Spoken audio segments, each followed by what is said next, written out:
কিন্তু মক্কার কাফের মুশরিকরা নবী আলাইহিস সালাতু ওয়াস সালামের কথা মানে না, বরং নবী আলাইহিস সালাতু ওয়াস সালামকে বিভিন্নভাবে কষ্ট দিতে থাকেন।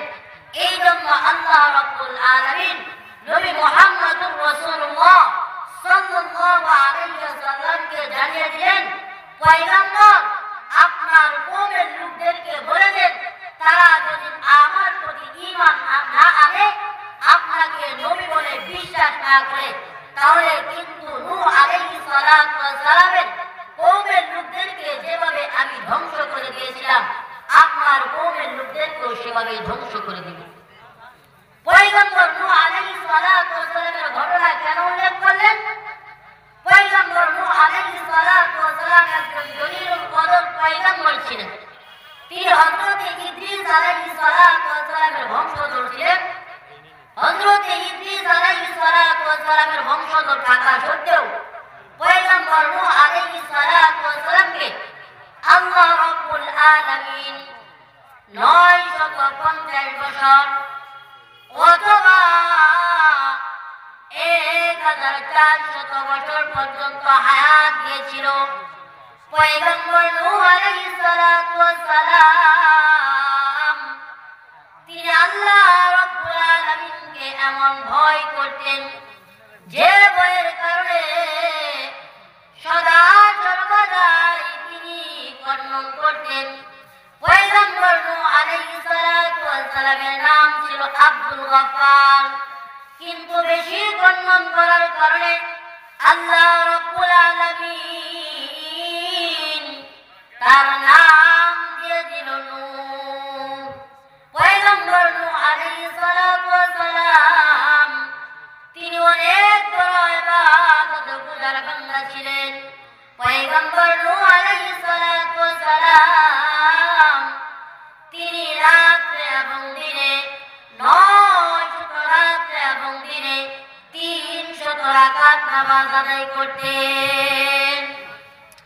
পয়গম্বর নূহ আলাইহিস সালাতু ওয়াস সালামকে আল্লাহ রাব্বুল আলামিন জানায়া দেয়, ও পয়গম্বর নূহ, আপনার কওমের লোকেরা আমার প্রতি ঈমান আনে না, আপনাকে নবী বলে বিশ্বাস করে না, সুতরাং আপনি তাদেরকে সাবধান আর সতর্ক করে দেন। এই জন্য আল্লাহ রাব্বুল আলামিন নূহ আলাইহিস সালাতু ওয়াস সালামকে জানিয়ে দিলেন, ইন্না আরসালনা নূহান ইলা কওমিহি আন আনযির কওমাকা আন ইয়াতিয়াহুম আযাবুন আলীম। ও পয়গম্বর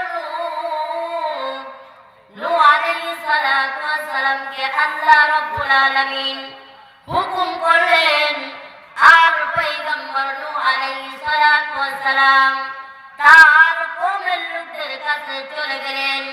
চলে যাওয়ার পর পয়গম্বর নূহ আলাইহিস সালাতু ওয়াস সালাম বলতেছেন, ক্বালা ইয়া কওমি ইন্নী লাকুম মিনহু নাযীরুম মুবিন।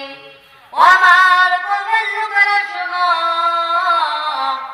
আল্লাহ রাব্বুল আলামিন আমাকে তোমাদের কাছে পাঠিয়েছে, আমি হলাম তোমাদের জন্য সতর্ক স্বরূপ। সুতরাং তোমরা সাবধান হয়ে যাও, সাবধান হয়ে যাও। তোমরা যদি 3টা কাজ করতে পারো, আল্লাহ রাব্বুল আলামিন তোমাদের উপর সন্তুষ্ট হয়ে যাবে। আনিয়াবুদুল্লাহ, তোমরা আল্লাহ রাব্বুল আলামিনের ইবাদত করো। ওয়াত্তাকুন, তোমরা আল্লাহ রাব্বুল আলামিনকে ভয় করো। ওয়াতিউন, তোমরা আমাকে পয়গম্বর করে মানো। তাহলে অবশ্যই আল্লাহ রাব্বুল আলামিন তোমাদের উপর সন্তুষ্ট হয়ে আল্লাহ রাব্বুল আলামিন তোমাদের গুনাহগুলো মাফ করে দিবে। আওয়াজ দিয়ে বলেন না সুবহানাল্লাহ। পয়গম্বর নূহ আলাইহিস সালাতু ওয়াস সালাম এভাবে করতেছেন, নসিহত করতেছেন। পয়গম্বর নূহ আলাইহিস সালাতু ওয়াস সালাম তার কওমের লোকদেরকে বলতেছে, তোমরা যদি আল্লাহকে বিশ্বাস করো, আল্লাহর ইবাদত বন্দেগী করো, আমাকে পয়গম্বর মানে মানো, তাহলে আল্লাহ রাব্বুল আলামিনের রহমত তোমাদের উপর নাযিল হতে থাকবে। আল্লাহ রাব্বুল আলামিন তোমাদের উপর রহমতের বৃষ্টি বর্ষণ করবে। আল্লাহ রাব্বুল আলামিন জমিন থেকে ফল ফসল উৎপন্ন করবে। এভাবে পয়গম্বর নূহ আলাইহিস সালাতু ওয়াস সালাম তাদেরকে নসিহত করতে থাকলেন।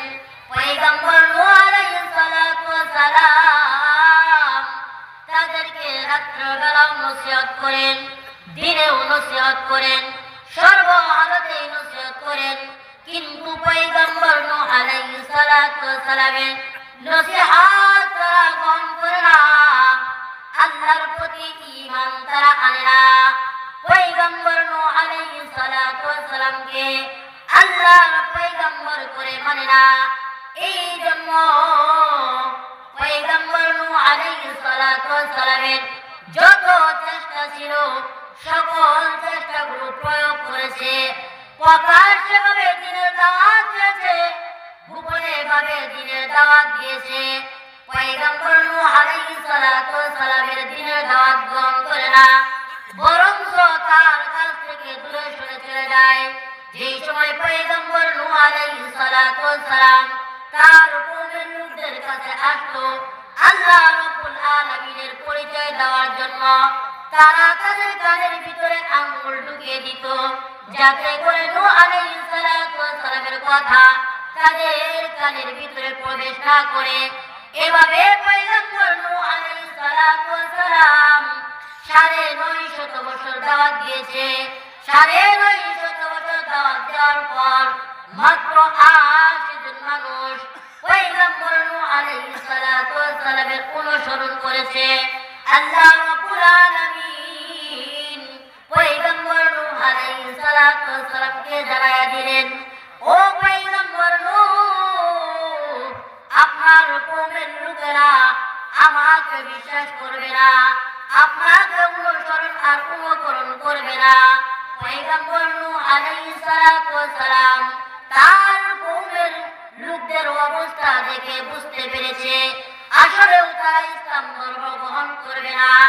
এই জন্য পয়গম্বর নূহ আল্লাহ রাব্বুল আলামিনের কাছে দোয়া করলো, ও আল্লাহ,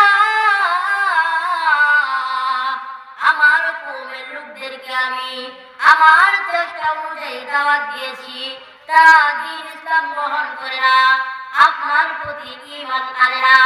সুতরাং আল্লাহ আপনি তাদেরকে আপনার আযাবের মাধ্যমে ধ্বংস করে দেন। পয়গম্বর নূহ আলাইহিস সালাতু ওয়াস সালাম যেই সময় আল্লাহ রাব্বুল আলামিনের কাছে দোয়া করলো, আল্লাহ রাব্বুল আলামিন পয়গম্বরদের দোয়াগুলো কবুল করে নেয়। কবুল করে নিলেন। আল্লাহ রাব্বুল আলামিন পয়গম্বর নূহ আলাইহিস সালাতু ওয়াস সালামকে বললেন, ও পয়গম্বর,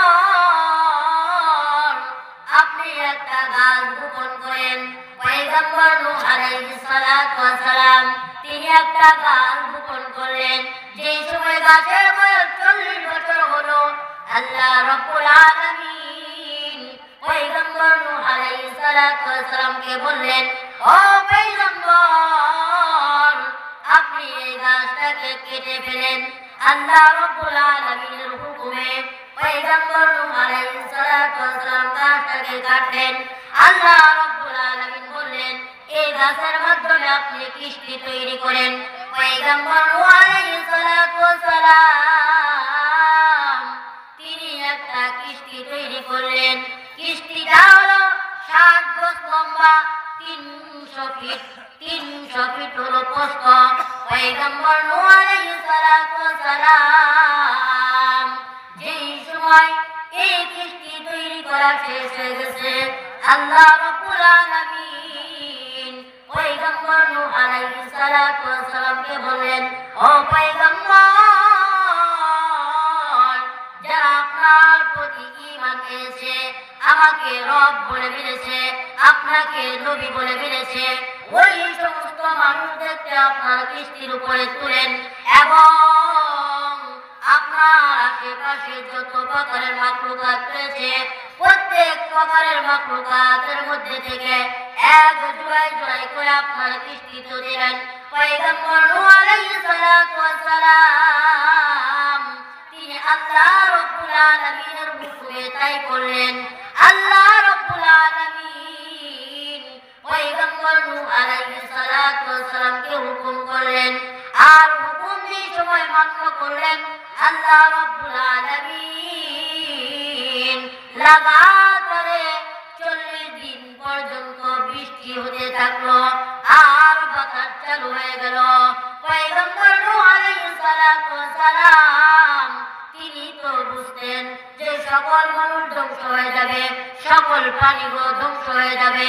এই জন্য তার সন্তান কেনানকে ডাক দিয়া বলল, ও আমার সন্তান, শুনো শুনো শুনো, তুমি আল্লাহকে বিশ্বাস করো, আমাকে নবী বলে মানো, তাহলে কিন্তু তুমি আল্লাহর দোয়া গজব থেকে বেঁচে যাবে।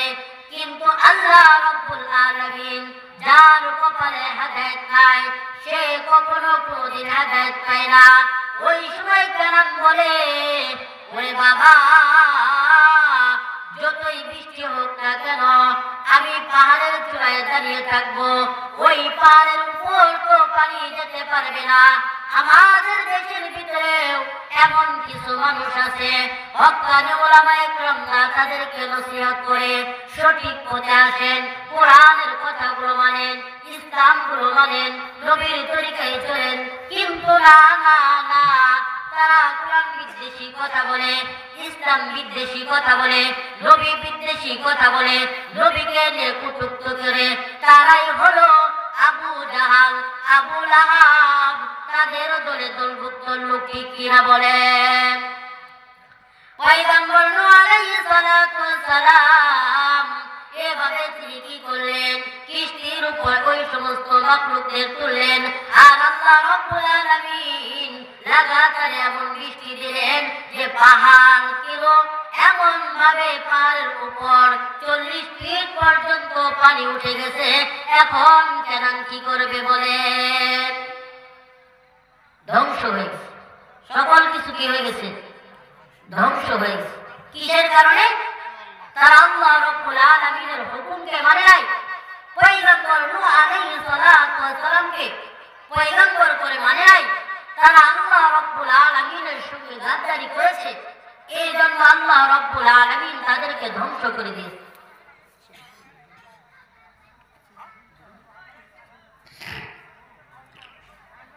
পয়গম্বর নূহ আলাইহিস সালাতু ওয়াস সালামের কওমের লোকেরা কি করে নাই? আল্লাহ রাব্বুল আলামিনের হুকুম নবীকে নবী বলে মানে নাই। এই জন্য আল্লাহ রাব্বুল আলামিন বহু বড় প্লাবন দিয়ে ধ্বংস করে দিয়েছে। আমরাও যদি আল্লাহর হুকুম নবীর তরিকায় না চলি তাহলে অবশ্যই আল্লাহ রাব্বুল আলামিনের গজব এসে আমাদেরকে ধ্বংস করে দিবে। দিবে কিনা বলেন? আমাদের কাছে আল্লাহর হুকুম নবীর তরিকা ভালো লাগে না, 5 ওয়াক্ত নামাজ ভালো লাগে না, কোরআন তেলাওয়াত ভালো লাগে না, জিকির আজকার ভালো লাগে না, ওয়াজ মাহফিল ভালো লাগে না, আমাদের কাছে শুধু গুনাহের কাজ ভালো লাগে, তাহলে আপনি মনে করবেন আমরা গুনাহের সাগরে ডুবে আছি। আর যেই সময় যেই যুগে গুনাহ করবে ওই সময় আল্লাহ রাব্বুল আলামিন আযাব দিয়ে ধ্বংস করে